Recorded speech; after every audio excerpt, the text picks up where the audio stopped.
আজকে দেশ নায়ক তারেক রহমানের স্বদেশ প্রত্যাবর্তন উপলক্ষে আমরা চট্টগ্রাম থেকে এসেছি। সুদূর চট্টগ্রাম থেকে আমরা এসেছি তারেক রহমানের বক্তব্য শোনার জন্য। আমরা সবাই এখানে লক্ষ লক্ষ জনতা আজকে উপস্থিত হয়েছে। ওই জনতার মধ্যে আমরাও উপস্থিত হয়েছি। আমাদের প্রিয় নেতা, প্রিয় নেত্রী, দেশনেত্রী বেগম খালেদা জিয়ার সুযোগ্য পুত্র দেশনায়ক তারেক রহমানের আজকে এই স্বদেশ প্রত্যাবর্তনে এই লক্ষ লক্ষ জনতার উপস্থিতিতে আমরা অত্যন্ত অভিভূত। আজকে একটা আমাদের জীবনের জন্য একটা স্মরণীয় ঘটনা হিসেবে উল্লেখ থাকবে। আমরা আজকের এই ঐতিহাসিক মুহূর্তের সাক্ষী হতে শুধু চট্টগ্রাম থেকে এসেছি।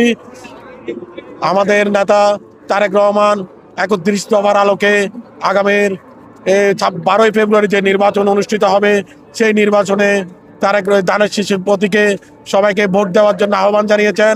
এবং জয়ী হলে তারেক রহমান বিএনপির মাধ্যমে কি কি কাজ করবেন সেটা ৩১ দফার মাধ্যমেই উল্লেখ করা হয়েছে।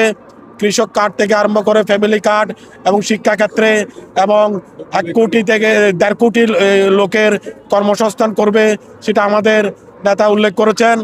আমরা আশা করি এই অর্থনৈতিক মুক্তির জন্য, দুর্নীতিমুক্ত বাংলাদেশ প্রতিষ্ঠার জন্য দেশনায়ক তারেক রহমানের কোনো বিকল্প নাই। তাই আশা করি আগামী 12ই ফেব্রুয়ারি ধানের শীষের প্রতীকে জয়যুক্ত করে সবাই জাতীয়তাবাদী দলকে রাষ্ট্র ক্ষমতায় অধিষ্ঠিত করবে। সবাই আজকে আমরা অত্যন্ত আনন্দিত এবং গর্বিত। দীর্ঘ 17 বছর ফ্যাসিস্ট সরকারের আমলে আমাদের দেশনায়ক তারেক রহমানকে অত্যন্ত নির্যাতনের মাধ্যমে বাংলাদেশে আসতে দেওয়া হয় নাই। আজকে তিনি শুধু লন্ডন থেকে আমাদের বাংলাদেশে আবার এসেছেন স্বদেশে। তাই আমরা অত্যন্ত আনন্দিত এবং গর্বিত। আমরা সবাই তারেক রহমানের দিক নির্দেশনামূলক বক্তব্য শোনার জন্য অধীর আগ্রহে অপেক্ষা করছি।